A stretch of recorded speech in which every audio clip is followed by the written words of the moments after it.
নমস্কাৰ প্ৰিয় দৰ্শক, দিনটোৰ আটাইতকৈ বেছি গুৰুত্বপূৰ্ণ খবৰসমূহৰ সৈতে আপোনাক ৰাইজৰ বাতৰিলৈ স্বাগতম জনাইছো। আজি অসমীয়া পুহ মাহৰ ৩ তাৰিখ আৰু ইংৰাজী ১৯ ডিচেম্বৰ।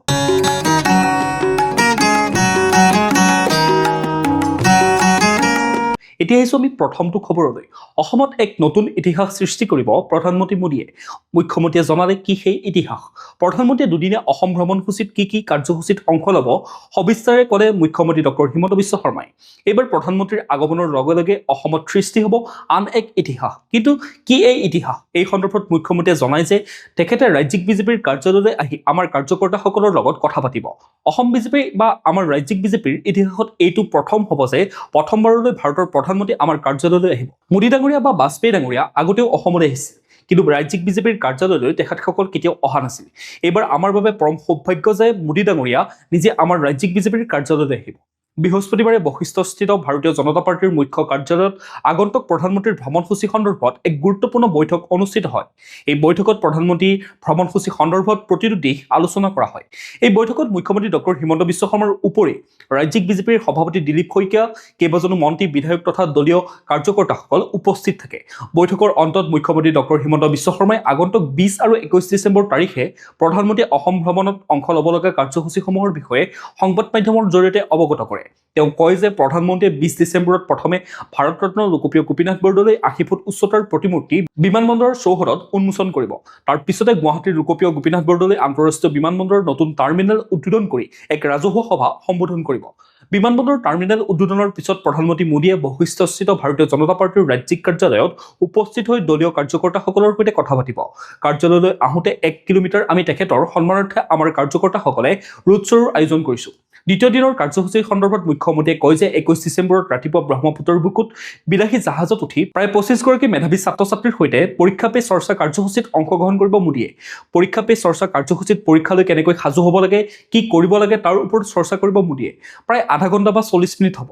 তাৰ পাছত শ্বহীদ স্মাৰকলৈ আহিব, অক্ষয়বন্তিত শ্ৰদ্ধাঞ্জলি জনাব আৰু শ্বহীদ স্মাৰকত থকা শ্বহীদ গেলাৰীলৈ যাব। তেওঁ ৮৬০গৰাকী শ্বহীদৰ প্ৰথমগৰাকী শ্বহীদ খৰ্গেশ্বৰ তালুকদাৰ প্ৰতিমূৰ্তিত তেখেতে মাল্যাৰ্পণ কৰিব। আৰু মোদী ডাঙৰীয়াই যেতিয়াই অক্ষয়বন্তিত মাল্যাৰ্পণ কৰিব, নেপথ্যত আমাৰ শিল্পীসকলে শ্বহীদ প্ৰণামোমাক পৰিৱেশন কৰি থাকিব। শ্বহীদ স্মাৰকৰ কাৰ্যসূচী সামৰি তেখেতে ডিব্ৰুগড়লৈ যাব।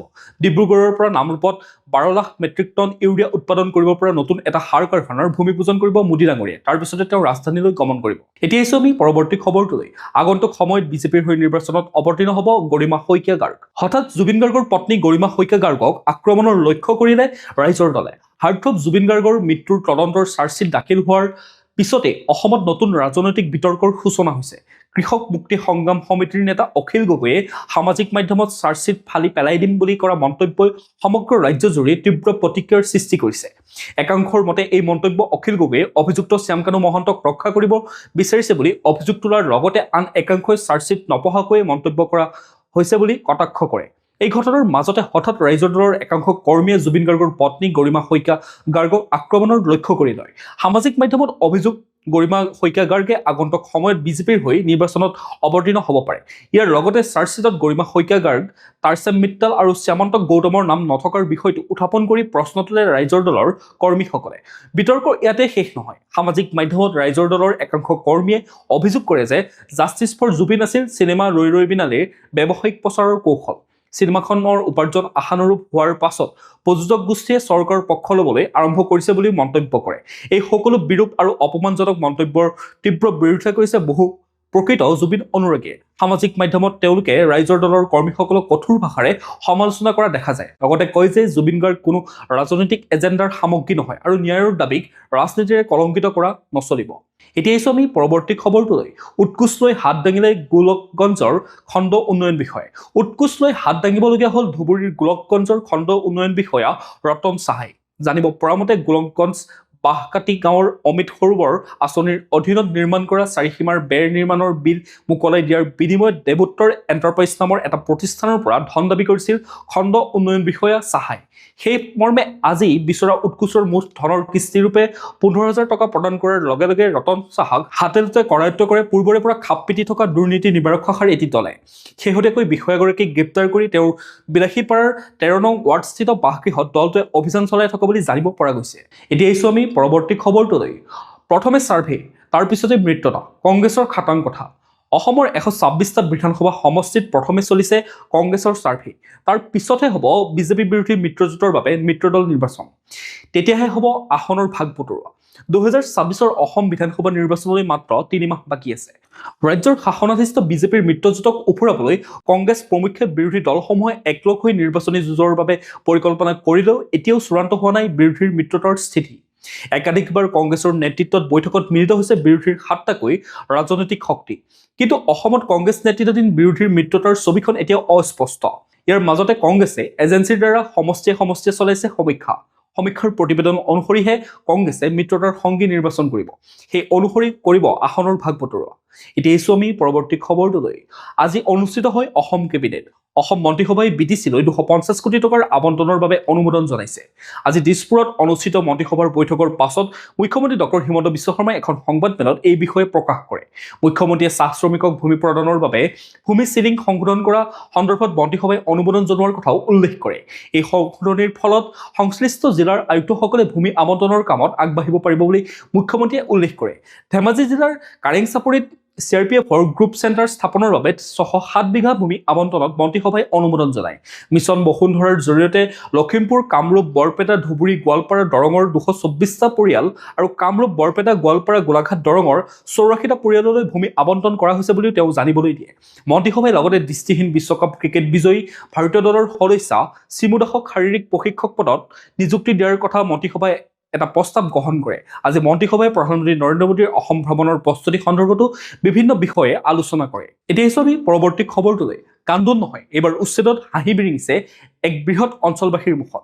উচ্ছেদ বুলি ক'লে সাধাৰণতে এক হাহাকাৰ পৰিৱেশ, কান্দোনৰ ৰোল উঠে। কিন্তু এইবাৰ এটা উচ্ছেদ অভিযানে হাঁহি বিৰিঙাইছে এটা বৃহৎ অঞ্চলৰ বাসিন্দাৰ মাজত। হয়, কান্দোন আৰু হাহাকাৰ এক বিপৰীত পৰিৱেশ সৃষ্টি কৰিছে প্ৰশাসনৰ উচ্ছেদ অভিযানে। বেদখলৰ বিৰুদ্ধে মুখ্যমন্ত্ৰী ডক্টৰ হিমন্ত বিশ্ব শৰ্মা নেতৃত্বাধীন চৰকাৰে কঠোৰ পদক্ষেপ গ্ৰহণ কৰাৰ পাছতেই উচ্ছেদ অভিযান চলোৱা সময়ত ক'ৰবাত হুলস্থুলীয়া পৰিৱেশ, হাহাকাৰ পৰিস্থিতিৰ সৃষ্টি হৈ আহিছে। কিন্তু মধ্য অসমৰ নগাঁও জিলাত প্ৰশাসনে চলোৱা এটা উচ্ছেদ অভিযানে উৎফুল্লিত কৰিছে 12খনকৈ গাঁৱৰ কৃষক ৰাইজক। অৱশ্যে এইবাৰ উচ্ছেদ অভিযান কোনো ঘৰ বাৰী নহয়, বৃহৎ বৃহৎ পুখুৰীত চলাইছে জিলা প্ৰশাসনে উচ্ছেদ অভিযান। নগাঁও জিলাৰ ধিং ৰাজহ চক্ৰৰ অধীনৰ টুকটুকি, ৰৌমাৰী, আহোম গাঁৱকে ধৰি বৃহৎ ভূমিত একাংশ লোকে বেদখল কৰি এখন সুতিক মৃত্যুমুখলৈ ঠেলি দি বিশাল সুতিক বন্ধ কৰি একাংশ লোকে পুখুৰী নিৰ্মাণ কৰি মৎস্য পালন কৰি আহিছিল। স্থানীয় ধিং ৰাজহ চক্ৰৰ অধীনৰ প্ৰায় 250 বিঘা ভূমিত সৰুবৰ প্ৰায় 500 পুখুৰী নিৰ্মাণ কৰি মৎস্য পালন কৰি আহিছিল একাংশ বেদখলকাৰীয়ে। একাংশ লোকে সুতি বন্ধ কৰি দিয়াৰ ফলত 12খন গাঁৱৰ ৰাইজ কৃত্ৰিম বানৰ কবলত পৰিবলগীয়া হৈছিল। আনকি বৃহত্তৰ অঞ্চলৰ কৃষকসকলেও পথাৰত খেতি কৰিব নোৱাৰাৰ অৱস্থাৰ সৃষ্টি হৈছিল, যাৰ বাবে চৰকাৰী ভূমি জলপথ বন্ধ কৰি নিৰ্মাণ কৰা পুখুৰী উচ্ছেদৰ বাবে স্থানীয় লোকে দাবী জনাই আহিছিল জিলা প্ৰশাসনক। এতিয়া এইছো আমি পৰৱৰ্তী খবৰটোলৈ। এৰী কাপোৰ আপুনি দেখিছে বা পিন্ধিছে, কিন্তু এৰী চাবোন আপুনি ব্যৱহাৰ কৰিছে নেকি? অসম তথা ভাৰতত প্ৰথমবাৰৰ বাবে এৰী লেটাৰ পৰা প্ৰস্তুত হৈছে চাবোন। শীঘ্ৰে আহিব বজাৰলৈ। এই চাবোনৰ বিষয়ে সবিশেষ জানি লওঁ আহক। এৰী হৈছে অসমৰ গৌৰৱ। ই অসমৰ ঐতিহ্য, সংস্কৃতি আৰু আত্মনিৰ্ভৰশীলতাৰ প্ৰতীক। অসমৰ গ্ৰামাঞ্চলত এৰী আৰু ৰেচম উদ্যোগে বহু পৰিয়ালক জীৱিকাৰ পথ দেখুৱাইছে। বিশেষকৈ মহিলা সমাজৰ সক্ৰিয় অংশগ্ৰহণে এৰী উদ্যোগক সামাজিক আৰু অৰ্থনৈতিকভাৱে শক্তিশালী কৰি তুলিছে। এৰী সূতাৰ পৰা চাদৰ মেখেলা, চেলেং, কম্বল আদিৰ লগতে আধুনিক পোছাক আৰু হস্তশিল্প সামগ্ৰী প্ৰস্তুত কৰা হয়। অসমৰ এৰী বস্ত্ৰ দেশজুৰি জনপ্ৰিয়। ৰাজ্যখনলৈ ৰাষ্ট্ৰপতি, প্ৰধানমন্ত্ৰী বা বিশিষ্ট অতিথি আহিলে আনকি চৰকাৰী পক্ষইও দিয়া উপহাৰ বা সম্বৰ্ধনাত এৰী বস্ত্ৰ অন্তৰ্ভুক্ত থাকে। অৰ্থাৎ এৰী হৈছে অসমৰ পৰিচয়। এৰী সূতাৰে নিৰ্মিত বস্ত্ৰ, বিশেষকৈ মেখেলা চাদৰ, চেলেং, চল আদি যথেষ্ট সমাদৃত। এক কথাত ক'বলৈ গ'লে ই অনন্য। কিন্তু এৰী পলু বা লেটাৰ পৰা যে চাবোন প্ৰস্তুত কৰিব পাৰি আপুনি জানেনে? আচৰিত যেন লাগিলেও অসমৰ এজন লোকৰ প্ৰচেষ্টাত এৰী লেটাৰ পৰা চাবোন প্ৰস্তুত হৈ আছে, যি চাবোন মানুহৰ ছালৰ বাবে যথেষ্ট উপকাৰী হিচাপে বিবেচিত হৈছে। এৰী লেটাৰ পৰা গুৱাহাটী মহানগৰীৰ এজন লোকৰ প্ৰচেষ্টাত প্ৰস্তুত কৰি থকা হৈছে গা ধোৱা চাবোন। তেওঁ হৈছে মহানগৰীৰ বেলতলাৰ বাসিন্দা তথা যুৱ উদ্যোগী গৌতম ডেনিয়েল ৰয় চৌধুৰী। চৌধুৰীয়ে উল্লেখ কৰা মতে ভাৰতৰ ভিতৰত প্ৰথমবাৰৰ বাবে তেওঁ এৰী লেটাৰ পৰা হাতেৰে চাবোন প্ৰস্তুত কৰিছে। বিগত 20 বছৰৰ পৰা এৰী আৰু মুগা শিল্পৰ ওপৰত কাম কৰি আহিছে গৌতম ডেনিয়েল ৰয় চৌধুৰীয়ে। অসমৰ লগতে দেশৰ বিভিন্ন প্ৰান্তত এতিয়া তেওঁ প্ৰস্তুত কৰা এৰী চাবোনৰ সমাদৰ লাভ কৰিছে। আগন্তুক দিনত দেশৰ বাহিৰত বিশেষকৈ ইউৰোপ, জাপান, থাইলেণ্ড, ছিংগাপুৰ আদিলৈ এই চাবোন ৰপ্তানি কৰাৰ পৰিকল্পনা কৰিছে চৌধুৰীয়ে। এতিয়া এইছো আমি পৰৱৰ্তী খবৰটোলৈ। কৃত্ৰিম বুদ্ধিমত্তা অৰ্থাৎ AIৰ জৰিয়তে আজমলৰ পৰিয়ালক আক্ৰমণ।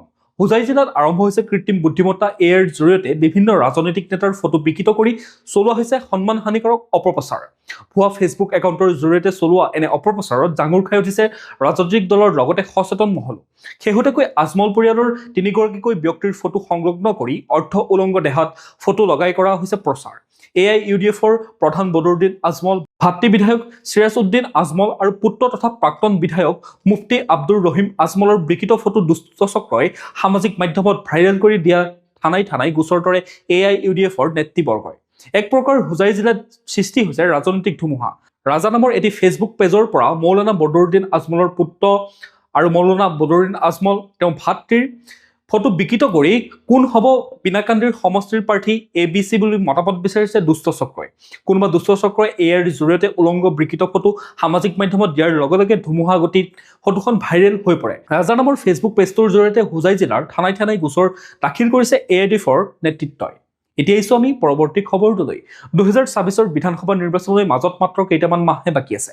সকলো ৰাজনৈতিক দলেই আগন্তুক বিধানসভা নিৰ্বাচনৰ বাবে তৎপৰ হৈ পৰিছে। বিশেষকৈ শাসকীয় দল বিজেপিয়ে তৃতীয়বাৰৰ বাবে শাসনৰ বাঘজৰী নিজৰ দখলত ৰখাৰ লক্ষ্যৰে ইতিমধ্যে ৰণকৌশল প্ৰস্তুত কৰি নিৰ্বাচনী যুঁজত অৱতীৰ্ণ হৈছে। ইফালে দলীয় কুচকাৱাজৰ সমান্তৰালকৈ প্ৰাৰ্থিত্ব প্ৰত্যাশীসকলেও ৰাইজৰ মাজলৈ গৈ দলৰ নীতি নিৰ্দেশনা অনুসৰি কাম কৰি আছে। এটা কথা ঠিক যে এইবাৰ বিজেপিত প্ৰাৰ্থিত্ব বিচৰাৰ সংখ্যাই অভিলেখ গঢ়াটো নিশ্চিত। প্ৰাৰ্থিত্ব প্ৰদানৰ বাবে দলীয়ভাৱে বিভিন্ন স্তৰত সমীক্ষা চলাই থকা হৈছে যদিও নিৰ্বাচনলৈ মাজত মাত্ৰ 2-3 মাহ সময় বাকী থকা অৱস্থাত শতাধিক প্ৰাৰ্থিত্ব প্ৰত্যাশীয়ে গোপনে কৰিছে আবেদন। বাজপেয়ী ভৱনত এতিয়া নিৰ্বাচন কেন্দ্ৰিক ব্যস্ততা বৃদ্ধি পাইছে। টিকটৰ বাবে গোপনে শতাধিক প্ৰাৰ্থিত্ব প্ৰত্যাশীয়ে বাজপেয়ী ভৱনলৈ আহি কৰিছে আবেদন। অৱশ্যে বিজেপিত টিকটৰ বাবে প্ৰত্যক্ষভাৱে আবেদন কৰা সততে দেখিবলৈ পোৱা নাযায়। যদিও বহুজনে নিজৰ প্ৰাৰ্থিত্বৰ বাবে আবেদন কৰি আছে, টিকটৰ বাবে আবেদন কৰাসকলে সকলোকে দেখুৱাই আবেদন কৰা নাই। বাজপেয়ী ভৱনত অতি গোপনে দাখিল কৰা হৈছে আবেদন। অৱশ্যে আবেদন কৰিলেই যে টিকট পাব তাৰো নিশ্চয়তা নাই। প্ৰাৰ্থিত্ব প্ৰত্যাশীসকলে দেখুৱাই আবেদন কৰা নাই যদিও বাজপেয়ী ভৱনৰ চতুৰ্থ মহলাত থকা কাৰ্যালয় কক্ষত দাখিল হৈছে প্ৰাৰ্থিত্ব বিচাৰি শতাধিক আবেদন। 2024 নিৰ্বাচনৰ বাবে কোন সমষ্টিত কিমান আবেদন পৰিছে তথা কোনে আবেদন কৰিছে সেই কথা বাজপেয়ী ভৱনে সম্পূৰ্ণৰূপে গোপনে ৰাখিছে যদিও চৰ্চা চলি আছে। বাজপেয়ী ভৱনত নাম প্ৰকাশত অনিচ্ছুক দলৰ এগৰাকী মুখপাত্ৰই প্ৰাৰ্থিত্ব প্ৰত্যাশীয়ে আবেদন কৰাৰ বিষয়টোত কোনো ধৰণৰ মন্তব্য প্ৰকাশ নকৰি যদিও আবেদন কৰা বিষয়টো অস্বীকাৰো কৰা নাই। মুখপাত্ৰগৰাকীয়ে কয় যে এটা কথা ঠিক যে 2024 নিৰ্বাচনৰ বাবে একোটা সমষ্টিত বিজেপিৰ প্ৰাৰ্থিত্ব প্ৰত্যাশীৰ সংখ্যা 8ৰ পৰা 10 গৰাকীলৈ বৃদ্ধি হ'ব। লক্ষণীয় বিষয় যে বাজপেয়ী ভৱনৰ বৰ্তমানৰ পৰিৱেশে তাৰেই আভাস দিয়ে। আনহাতে মুখ্যমন্ত্ৰী হিমন্ত বিশ্ব শৰ্মাকে ধৰি কেইজনমান মন্ত্ৰীৰ সমষ্টিক বাদ দি বাকী সকলো সমষ্টিতে এইবাৰ প্ৰাৰ্থিত্ব প্ৰত্যাশীৰ ভিৰ দেখিবলৈ পোৱা যাব। এতিয়া আহিছোঁ আমি পৰৱৰ্তী খবৰটোলৈ। বিধায়ক অখিল গগৈৰ বিৰুদ্ধে গুৱাহাটীৰ আৰক্ষীৰ অপৰাধ শাখাত গোচৰ। জুবিন গাৰ্গৰ মৃত্যুৰ তদন্ত কৰা SITৰ মুখ্য তদন্তকাৰী বিষয়া ডক্টৰ ৰজি কলিতাই দাখিল কৰিছে এজাহাৰ। অপৰাধ শাখাত 13/2025 নম্বৰত ৰুজু কৰা হৈছে গোচৰ। উল্লেখযোগ্য যে অখিল গগৈ জুবিন গাৰ্গৰ মৃত্যুৰ ক্ষেত্ৰত SITয়ে দাখিল কৰা চাৰ্জশ্বিটক লৈ কঠোৰ সমালোচনা কৰা দেখা গৈছিল আৰু সেই তদন্তক ৰাজনৈতিক উদ্দেশ্য প্ৰণোদিত আৰু মুখ্যমন্ত্ৰীৰ 2024 নিৰ্বাচনী ইস্তেহাৰ বুলি অভিহিত কৰিছিল। ইফালে বিজেপিয়ে অখিল গগৈৰ বিৰুদ্ধে জুবিন গাৰ্গৰ হত্যাকাণ্ডৰ অভিযুক্তসকলৰ সৈতে গোপন সম্পৰ্ক থকা বুলি অভিযোগ উত্থাপন কৰা দেখা গৈছিল। এতিয়া আহিছোঁ আমি পৰৱৰ্তী খবৰটোলৈ। ঝাৰখণ্ডত মাওবাদীৰ আক্ৰমণত গুৰুতৰভাৱে আহত অসমৰ 2 জোৱান, হেৰুৱালে ভৰি। ঝাৰখণ্ডত সংঘটিত মাওবাদীৰ আক্ৰমণৰ ঘটনাত অসমৰ 2জন সেনা জোৱানে গুৰুতৰভাৱে আহত হৈছে। 2জন এতিয়া চিকিৎসাধীন। 2ৰে ভৰি কাটিবলগীয়া হৈছে। ইয়াৰে ভিতৰত এজন হৈছে পলাশবাৰীৰ, আনজন বঙাইগাঁৱৰ।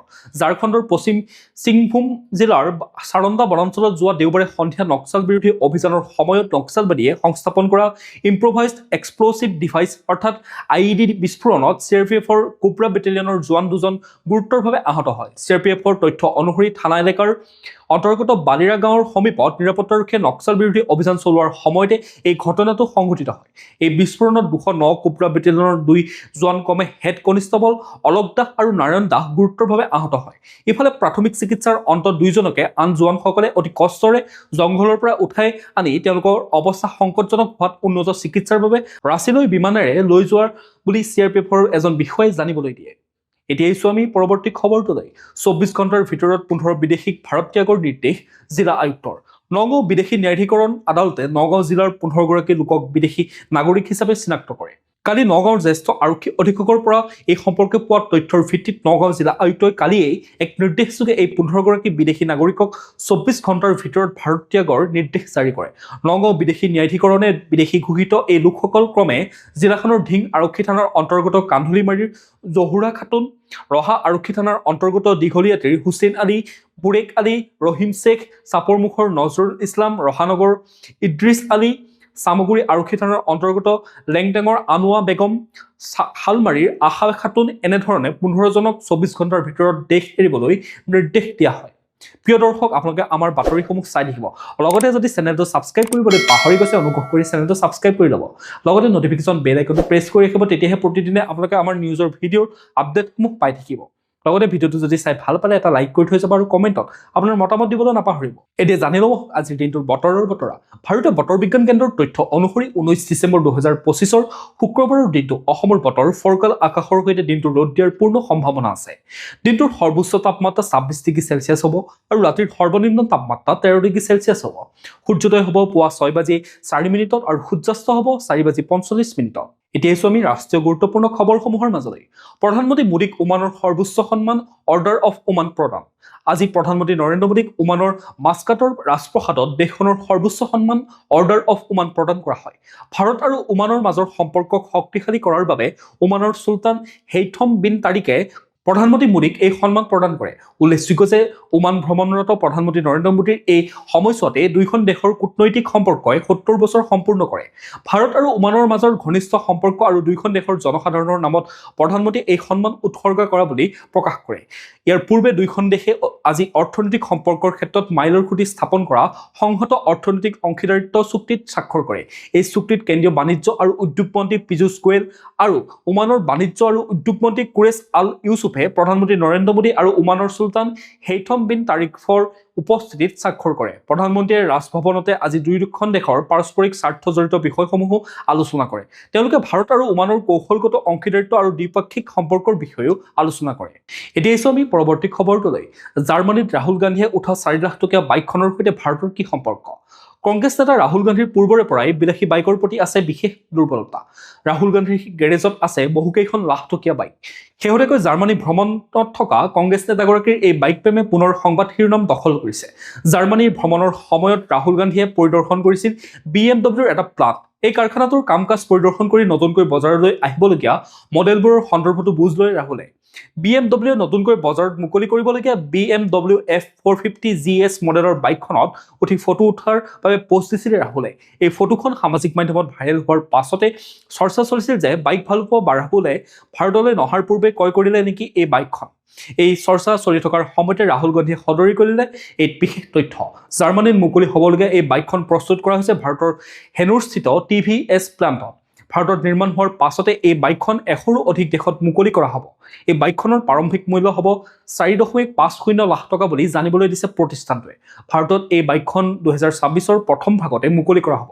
উল্লেখযোগ্য যে কংগ্ৰেছ নেতা ৰাহুল গান্ধীৰ ওচৰত পূৰ্বৰে পৰাই আছে BMWৰ এখন বিলাসী বাইক। এতিয়া আহিছো আমি খেল জগতৰ খবৰসমূহৰ মাজলৈ। যুৱ ক্ৰিকেটাৰ কাৰ্তিক শৰ্মাক 14.20 কোটি টকাত ক্ৰয় চেন্নাই ছুপাৰ কিংছৰ। IPL 2026ৰ মিনি নিলামত চৰ্চাৰ কেন্দ্ৰবিন্দু হৈ পৰিছে ৰাজস্থানৰ যুৱ ক্ৰিকেটাৰ কাৰ্তিক শৰ্মা।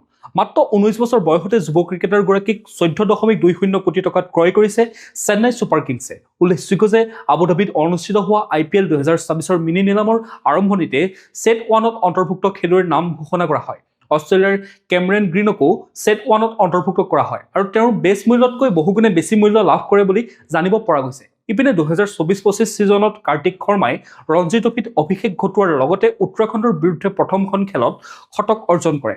কাৰ্তিক শৰ্মাই এই পৰ্যন্ত 12খন খেল খেলিছে। এই সময়ছোৱাত তেওঁ 30.36 গড়ে 334 ৰান সংগ্ৰহ কৰিছে। এতিয়া আহিছো আমি আন্তঃৰাষ্ট্ৰীয় গুৰুত্বপূৰ্ণ খবৰসমূহৰ মাজলৈ। বাংলাদেশত ভাৰতীয় ভিছা কেন্দ্ৰ বন্ধ কৰিলে ভাৰতে। নিৰাপত্তাজনিত কাৰণ দেখুৱাই ঢাকাত থকা ভাৰতীয় ভিছা আবেদন কেন্দ্ৰ বন্ধ ৰখাৰ সিদ্ধান্ত লৈছে নতুন দিল্লীয়ে। বাংলাদেশৰ ইণ্ডিয়ান ভিছা এপ্লিকেশ্যন চেণ্টাৰ আইফাক চেণ্টাৰৰ তৰফৰ পৰা এটা বিবৃতিযোগে এই কথা জনোৱা হৈছে। অৱশ্যে কেতিয়ালৈ এই কেন্দ্ৰটো বন্ধ থাকিব সেই বিষয়ে বিবৃতিত উল্লেখ কৰা হোৱা নাই। কেৱল কোৱা হৈছে যে যিসকল ভিছা আবেদনকাৰীয়ে বুধবাৰৰ বাবে শ্লট বুক কৰিছিল তেওঁলোকৰ বাবে নতুন তাৰিখ আৰু সময় নিৰ্ধাৰণ কৰা হ'ব। ভিসা কেন্দ্ৰ বন্ধ ৰখাৰ কাৰণ হিচাপে বৰ্তমানৰ নিৰাপত্তাৰ পৰিস্থিতিৰ কথা কোৱা হ'লেও বিতংকৈ একো জনোৱা হোৱা নাই। স্বাভাৱিকতে বিষয়টোক লৈ বিশেষ কৌতূহলৰ সৃষ্টি হৈছে। এই ঘটনাচক্ৰত বুধবাৰে দিল্লীত নিযুক্ত বাংলাদেশৰ ৰাষ্ট্ৰদূত এম ৰিয়াজ হামদুল্লাক তলব কৰিছে ভাৰতৰ বিদেশ মন্ত্ৰালয়ে। সংবাদ প্ৰতিষ্ঠানৰ বাতৰি মতে বাংলাদেশৰ বৈষম্য বিৰোধী ছাত্ৰ আন্দোলন নেতাসকলৰ একাংশৰ দল জাতীয় নাগৰিক পাৰ্টিৰ নেতা হাছনাত আব্দুল্লাৰ ভাৰত বিৰোধী বক্তৃতাৰ পৰিপ্ৰেক্ষিতত দেশখনৰ ৰাষ্ট্ৰদূতগৰাকীক তলব কৰা হৈছে। উল্লেখযোগ্য যে অলপতে হাছনাতে তেওঁৰ বক্তৃতাত ছেভেন ছিষ্টাৰ অৰ্থাৎ উত্তৰ পূব ভাৰতৰ 7খন ৰাজ্যক ভাৰতৰ মানচিত্ৰৰ পৰা পৃথক কৰি দিয়াৰ আহ্বান জনায়। কেৱল সেয়াই নহয়, উত্তৰ পূব ভাৰতৰ বিচ্ছিন্নতাবাদীসকলক আশ্ৰয় দিয়াৰ কথাও তেওঁ উল্লেখ কৰিছিল। তাৰ পিছতে ঢাকাত থকা ভাৰতীয় দূতাবাসৰ নিৰাপত্তাক লৈ উদ্বেগ প্ৰকাশ কৰে ভাৰত চৰকাৰে। এনে সময়তে ঢাকাৰ ভিসা কেন্দ্ৰ বন্ধ ৰখাৰ সিদ্ধান্ত তাৎপৰ্যপূৰ্ণ হিচাপে বিবেচনা কৰা হয়। নিৰাপত্তাজনিত কাৰণটো আচলতে কি তাক কিদৰে নতুন দিল্লী বা ভিসা কেন্দ্ৰৰ তৰফৰ পৰা স্পষ্ট কৰা হোৱা নাই। তেনেদৰে মহম্মদ ইউনুছ প্ৰশাসনৰ তৰফৰ পৰাও এই বিষয়টো সন্দৰ্ভত একো কোৱা হোৱা নাই। অহা 12 ফেব্ৰুৱাৰীত অনুষ্ঠিত হ'ব বাংলাদেশৰ জাতীয় সংসদৰ নিৰ্বাচন। তাৰ পূৰ্বে দেশখনত সৃষ্টি হৈছে অশান্তি। প্ৰিয় দৰ্শক, আজিৰ দিনটোৰ গুৰুত্বপূৰ্ণ খবৰসমূহ আছিল ইমানেই। আপোনালোকে যদি এতিয়াও আমাৰ চেনেলটো ছাবস্ক্ৰাইব কৰি ল'বলৈ পাহৰি গৈছে, অনুগ্ৰহ কৰি চেনেলটো ছাবস্ক্ৰাইব কৰি ল'ব। লগতে নটিফিকেশ্যন বেল আইকনটো প্ৰেছ কৰি ৰাখিব যাতে প্ৰতিদিনে আপোনালোকে আমাৰ নিউজৰ ভিডিঅ'ৰ আপডেটসমূহ পাই থাকে। লগতে ভিডিঅ'টো যদি চাই ভাল পালে এটা লাইক কৰি থৈ যাব আৰু কমেণ্টত আপোনাৰ মতামত দিবলৈ নাপাহৰিব। কাইলৈ পুনৰ একে সময়তে লগ পোৱাৰ প্ৰতিশ্ৰুতিৰে আপোনাক বহুত বহুত ধন্যবাদ জ্ঞাপন কৰিছোঁ।